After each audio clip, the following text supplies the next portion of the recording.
Welcome to Talking Targaryen. Today we're discussing House of the Dragon, Episode 4, titled King of the Narrow Sea. This is our instant take. We just watched the episode, so these are our raw, immediate reactions to it. But as always, check back later in the week for our full recap and analysis.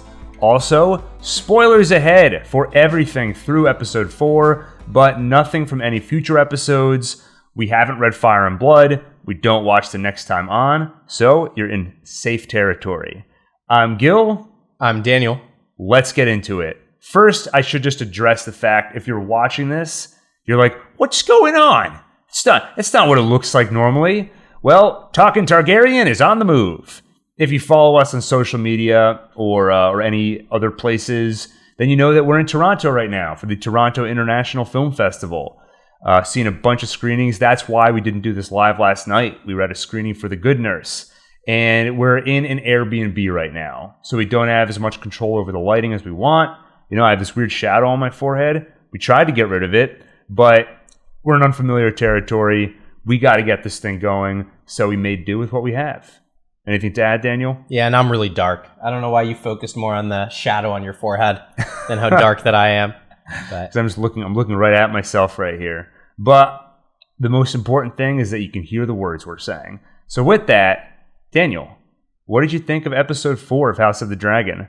that was awesome. That was another really good episode. I thought it felt very different from the previous episodes also. I think part of that is we're really starting to see the characters like come into their own, right? Especially Rhaenyra. Rhaenyra is now making important decisions and she's really like developing a lot. And I thought that was exciting. And I think we also are just seeing a ton of tension. Like it's all just ramping up, which was really interesting in an episode that didn't have as much violence, right, as the previous one, and yet it felt more tense, right? And just so many interesting dynamics, right? Rhaenyra and her father, Rhaenyra and Daemon, Viserys and Otto, Viserys and Daemon, like all these relationships were just packed with tension and a ton of really cool scenes. That was a really exciting episode.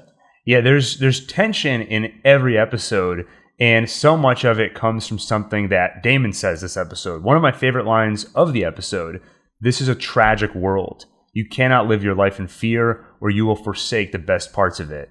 And that first part, "this is a tragic world," rings so true because there are so many hard truths that are just spoken out loud this episode that by their nature create tension. When Rhaenyra tells Viserys that Otto is out to get him and he wants the throne, and Viserys tells her, everybody I've ever worked with and everybody I will work with is self-interested. Or just the fact, I think one of the themes that's focused on so many, in virtually every episode so far, is the way that you have these roles that are handed to you by the realm, and those roles just swallow you up. You look at Alicent, and she differentiates between Alicent and the Queen. There's this persona of the Queen that she's been forced into that role, and the old Alicent is disappearing. And I think that happens to everyone on this show to some degree. Rhaenyra is fighting against it. She is getting swallowed up into the princess role where there are certain expectations. She has to marry. And just as she gets closer and closer to fulfilling the requirements of that role while still struggling against it, that ratchets up the tension. And I said in the first episode that I didn't really feel that connected to Rhaenyra yet because so many of her issues were theoretical. There are things that are coming and she hasn't had to really deal with them yet. But I said at the time, I bet as we watch her really struggle and as we watch her desires come into conflict with what everyone else is trying to make her do, I had a feeling I was going to feel it more. And I would say last episode I really felt it, and then here they crank it up even further. Yeah, and I really like that you brought up the theme of like duty versus desire. Right, I think we're seeing that a ton in this episode, a ton within Rhaenyra, and it's really it's very tense, and we're seeing the lines blur also between them. Right, like with Daemon, right? Was Daemon trying to like seize power and take on his role, or was he fulfilling his like desire with Rhaenyra? Right, like a lot of really weird questions come up. The other thing too that I think made it super tense was like we've been watching Rhaenyra since she was like 13, right? Like these are it's intense stuff to watch. Icky Would you for say? Sure. Yeah. Well, let's talk about what happened to Rhaenyra this episode. First off, I would say I think it was never a great mystery to me why Rhaenyra and Daemon connect so much, because they do both feel kind of like outsiders. They both feel sort of put upon for different reasons, and both can kind of share a little bit of hatred for Viserys, for slightly different reasons. But here it became even clearer to me why they connect so much. And that's because if you look at Rhaenyra and who was her closest friend, Alicent is a close friend, but she tells Rhaenyra the truth. She doesn't necessarily tell her what she wants to hear. Alicent will tell Rhaenyra, you need to get married, right? But Daemon is the one that tells her, do whatever you want. Go along with the customs, get married, but you can still do what you want. And then he says that line earlier, you cannot live your life in fear or you will forsake the best parts of it. And maybe that falls a little bit on deaf ears at first. And so then he takes action, right? He pulls her into the underbelly, the bowels of the city, and actually shows her, look, do whatever you want. You can even kiss me if you want, and more. So you can see that he is kind of her buoy, her lifesaver in a sea of everyone telling her what you have to do. He's the one who says you can do whatever you want. Yeah. And then she kind of leaves there, I think, feeling a little free, maybe a little tipsy, and then has her dalliance with Cole, right? Which I don't think she would have done if not having felt freed by Daemon. Yeah, well, I thought that whole progression in the show, right, when she first sort of escapes from King's Landing, from the Red Keep, when she first escapes from there, I thought they did such a great job of giving you this sense of wonder and excitement, right? Of going into the outside world and you're seeing all this cool, exciting, weird, scandalous stuff. And you feel like you're with her going on this exciting journey. And it makes sense when she returns, she feels sort of liberated. And I thought they really expressed that well. I think liberated and empowered. Yes. And I think I would say a lot of conflicting emotions, because although you're with her and feeling excited for her to get out there and feel a little bit of freedom, I also felt very worried for her. Yeah. Worried that she would be spotted, and then we see that she was. Worried that she might just find herself in danger. And for a second, we're afraid of that because she runs off as a thief. And there's also conflicting emotions with that particular moment, too, because it does feel... We've been saying that she is definitely wise beyond her years in certain ways. But, more than Viserys, she's able to see Otto Hightower's moves and his kind of puppeteering behind the scenes. But at the same time, she does need to see a little bit more of the world and wisen up. And you see her just laughing about stealing and running away, while there are people her age and younger that do that not for fun, but because they have to. And if they get caught, they can't just say, oh, I'm the princess, let me go. Yeah, I think there's this tension of, I think we really like Rhaenyra, right? Mm-hmm. I think we're caring about her now. And it's kind of exciting to see the journey she's going on. But then when she gets back and, she sleeps with Kristen Cole, there's a part of us that's also oh no, what if this gets Cole executed, right? Yeah. This is, she's having fun, but this is also incredibly dangerous for not just for her, but for all the people around her. And again, yeah, it just ratchets up the tension. Right. Daemon tells her, don't live in fear. And maybe for a night she doesn't, but everything she does has consequences. And you can feel how frustrating it is for her. And they talk about the injustice of this world a lot.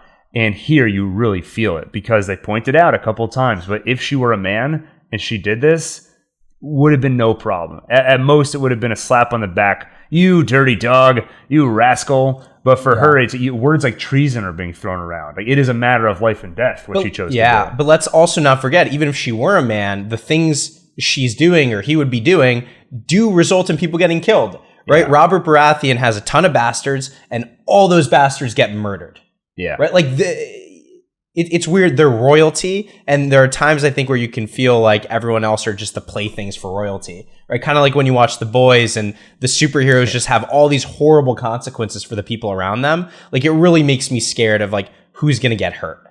Yeah, that's such a true to life thing. You think about wars where it's two leaders in a room decide, let's fight each other. And then it's thousands or millions of people, common folks, who get killed. And to me, that was one of the themes on Game of Thrones that definitely comes back here. Yeah.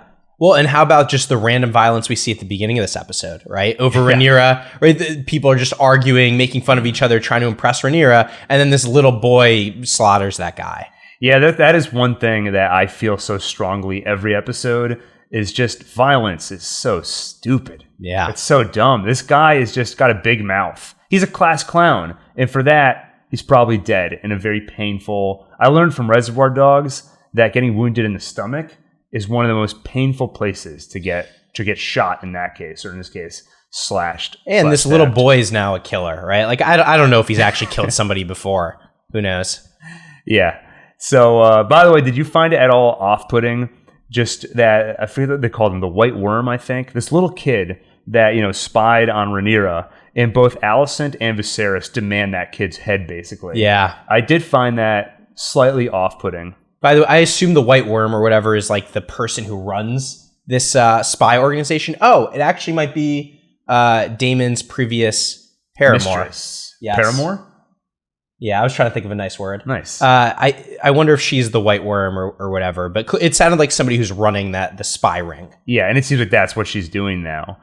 And I assume that's a very lucrative but dangerous occupation to have. You reminded me of one of the fun aspects of this show, which is just seeing how are they going to put this politely. So like Otto walks in and he's like, sometimes I don't like to share. And I'm like, oh, he's going to say uncomfortable news or troubling news. And he says discomforting news. And I'm always like, what words are they going to choose? Even when Viserys is just putting Otto against the wall, speak plainly. And I'm like, how's he going to phrase this? Yeah. That's one of the most fun things to watch on this show. I mean, that scene was so tense. And then again, when Viserys meets with Otto and strips him of his title, so tense. I couldn't believe it was a lot of progression to see this episode, which I was pretty surprised by.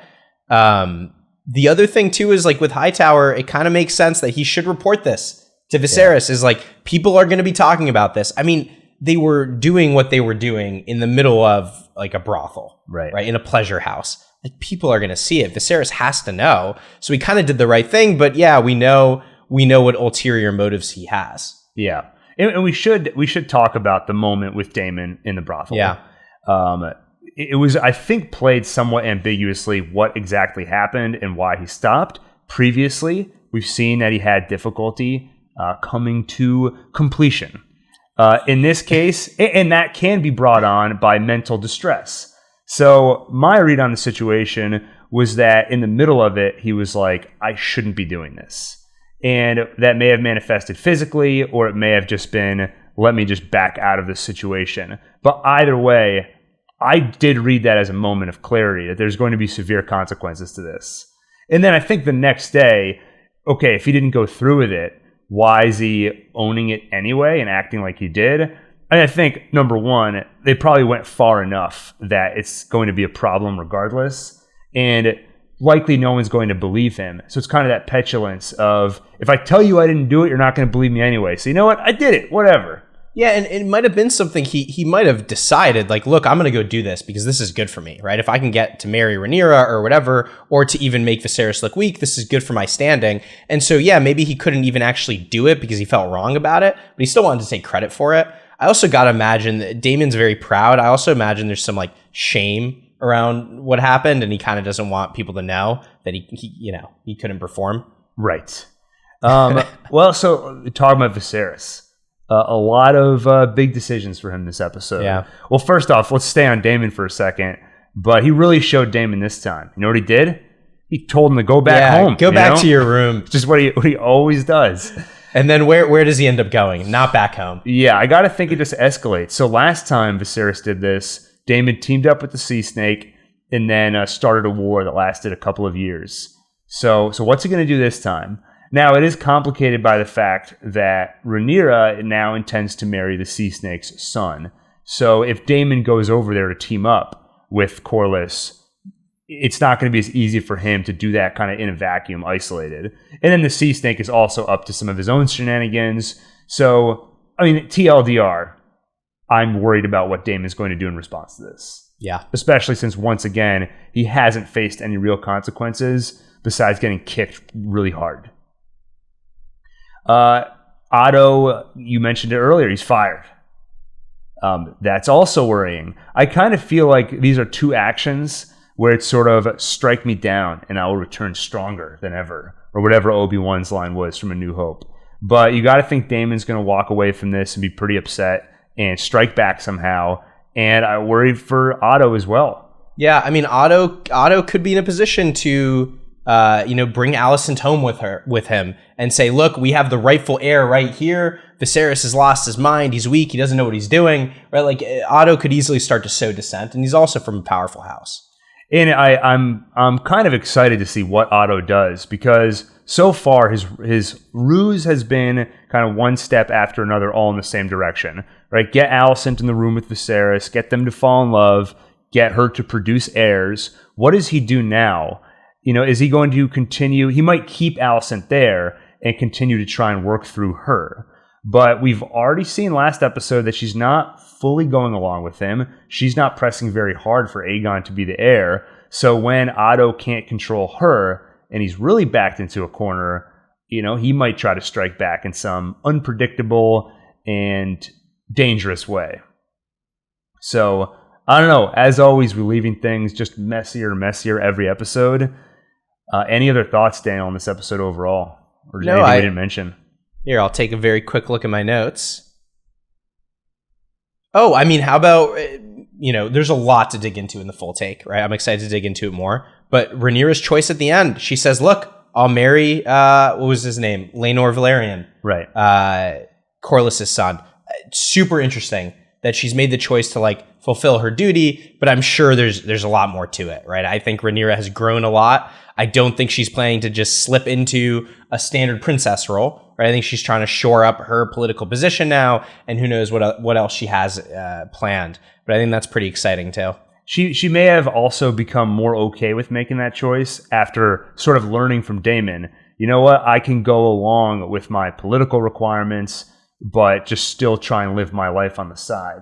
I can put on a show. So in some sense, there's, Alicent is struggling between getting to be herself versus being the queen. And there is a positive way to view that, where you can have a public face and then you can have your private life. And maybe that's what Rhaenyra thinks she can do now, where she can have, I am the princess. I'm doing all the princess things. But behind closed doors, I can continue to be Rhaenyra and live the life I want. And what can she have behind closed doors? She can have that tea, right, that they give her at the end, right? Like that also is, in a way, it tells her, oh, okay, like I can do some of the things I want to do consequence-free, which means she can get married, and maybe it's possible to not become enslaved and, having forced to bear children. Right. I mean, that is considered, in our history, the creation of birth control and making it more accessible is something that liberated people. Yeah. And, clearly we are the two experts on this topic. It's the right people to be discussing this. But with that, love the episode. Can't wait for the next one. And we can wrap it up there. Yeah, full take coming out soon. Yeah, so if you're watching us, find us on any podcast app by searching Talking Targaryen, or see the links in the description if you prefer to listen rather than watch. If you're listening, check out the link in the description to watch this on YouTube. The last couple of weeks, we've been pre-recording the instant takes just because things have been crazy for one take these days. We've been moving around a lot. But generally, these are streamed live. And if you want to participate in the chat and be part of the live stream, check out the YouTube channel. While you're at it, while you're clicking links, why not stop by the Apple Podcast app, leave a rating, leave a review, put a smile on this guy's face here. If you like the show or you mildly like it, it helps us a ton to get a positive rating. It really does. And if you want to support us even a step further, check out the Patreon. Doing exclusive content on there pretty regularly. While we're out here in TIFF, we've already posted a couple of videos. So just check it out. And finally, if you want to talk to other one-takers and other fans of House of the Dragon, check out our Discord. We've got 24/7 discourse going on in the Discord. Link in the description. With that, I'm Gil. I'm Daniel. Dracarys! Dracarys.